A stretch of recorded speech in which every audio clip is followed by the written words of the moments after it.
female. Thank you. Before heading out on today's photo walk with the San Diego Bird Alliance, I had an exciting encounter right outside my home. I spotted my second ever northern flicker. It was perched in a tree, looking as stunning as always, with its unique markings. Then, just as I was taking in the sight of the flicker, a downy woodpecker flew right into the same tree.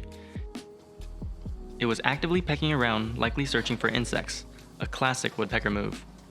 It's always a treat to spot local birds, especially before a day out at Santee Lakes, one of San Diego's great birding hotspots. Can't wait to see what else the day brings.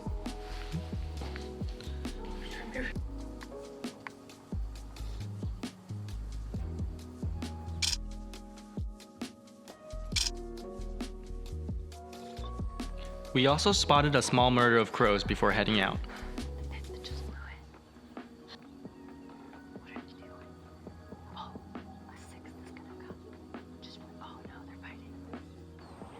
One of the first birds we saw at the lake was this northern mockingbird, perched up on the snag. It was singing before I started filming, but sadly I couldn't get any audio on recording. They are super cool and can learn up to 200 different bird sounds in their lifetime.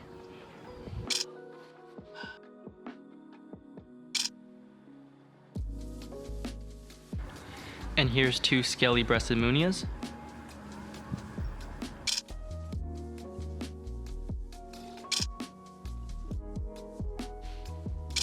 Here's a yellow rump warbler, getting ready to fly off. Then we saw a few lark sparrows, picking around at the ground. Oh, right there.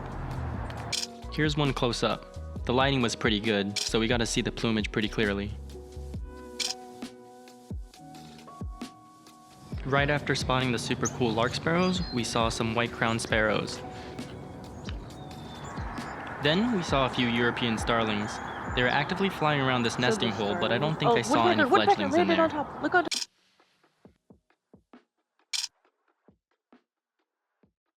Look, it flew Acorn woodpecker. Back. Oh, and then Luckily, snapped a few shots right before it flew off. Mallard.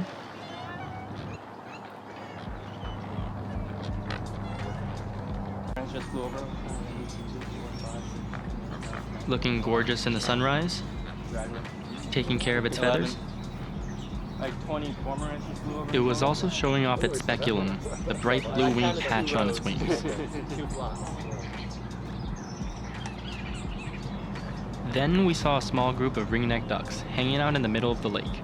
These guys are often pretty hard to spot because they stay further out in the water, but once you know what to look for, they're unmistakable. Now, ringneck ducks are actually named for a chestnut ring around their neck, but it's barely visible unless you're up close. Instead, you should look out for their crisp black and white coloring and that distinctive blue-gray bill with a white ring around the tip. It's always pretty cool to spot diving ducks like these, since they're a little bit different from dabbling ducks like mallards, because they dive completely underwater to forage for their food. And then, we got lucky and some red-crowned parrots flew over super close and landed in this tree. Here's a shy pied-bill grebe. It was swimming away before I luckily got one photo to get a closer look at its cute little face. A small American coot munching away. They're omnivorous birds that typically eat aquatic plants. And here's a common gallinule. There was only one that we saw today. And then we got lucky with this super close-up of a cinnamon teal. Look at its red eye. Ooh, it's shy though, it hid in the reeds.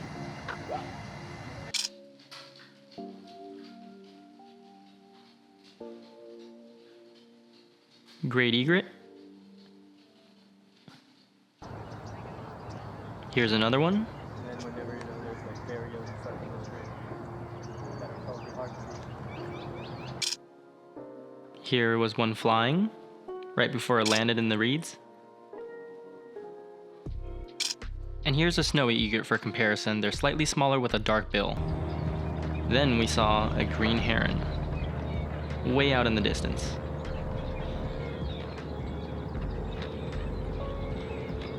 And here's another one that was slightly closer.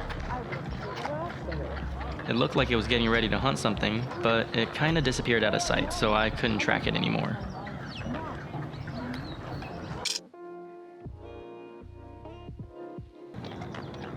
great blue heron. They're usually top predators in many wetland ecosystems and lakes, but they only weigh 5 pounds to 7 pounds at max. Super light. Here's a cackling goose. There were probably 4 individuals here today, munching away at grass. This is what they pretty much do all day long.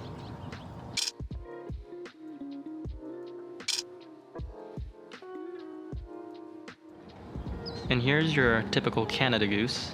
There were much more of these, maybe about 100 individuals. Oh.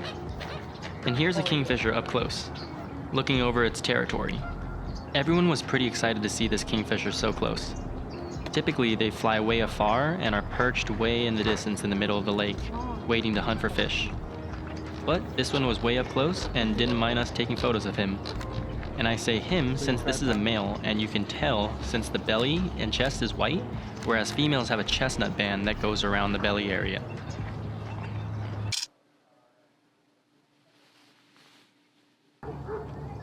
Some northern shovelers. This is a female. And here's a male. And then we saw more white-crowned sparrows, but this time we got super close. They looked just as curious as we were. They were singing their little hearts out and striking many perfect poses.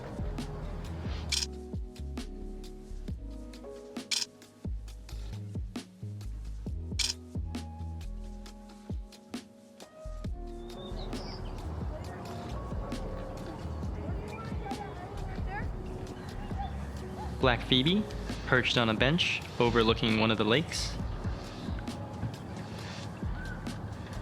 Most people in the group enjoyed getting an up-close look at the Black Phoebe. They're super charismatic birds.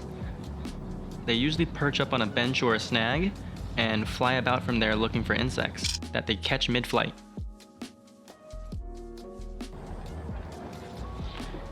Here's a red-winged blackbird with quite horrible lighting. But this one was in much better lighting. These are likely immature birds with slightly different plumage, being more streaked and brown overall. Song sparrow.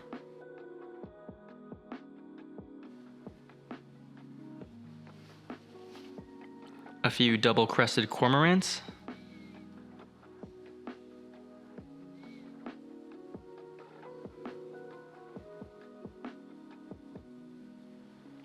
This individual just got out of the water, so it was preening its feathers, taking care of them.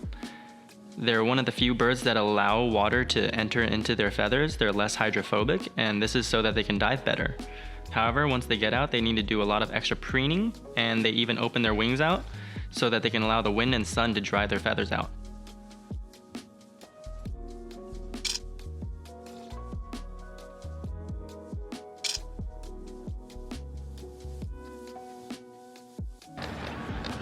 American widgeon.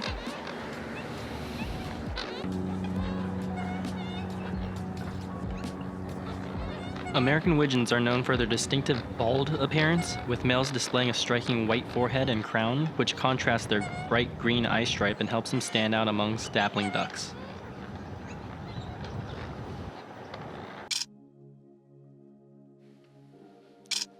The iridescent green was looking super amazing with the lighting.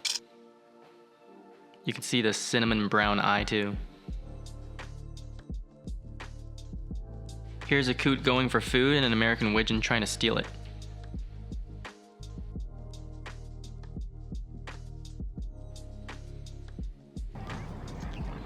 We also saw a few ruddy ducks way off in the distance. They mostly had their heads tucked in, so this is one of the best shots we could get. It's on the right snag. And here's a Nuttall's woodpecker. The Nuttall's. We're all pretty excited about this one, since we got to see it super close, with not too many branches covering it. You can see the spotted white on the back, and some spotted black on the white belly. It looks like a super cool woodpecker. It was singing off and pecking around the wood. And then we saw this osprey that looked like it was gonna dive for some fish, but never quite dove. But it did fly above us for roughly 3 minutes, so we got some pretty good photos of it and pretty good looks at it through the binoculars. However, this was the end of the birding trip, so we all had to call it a day. But overall, we saw roughly 45 species of birds, which was pretty good. This was my best day at the lake. City background noise? No, yeah.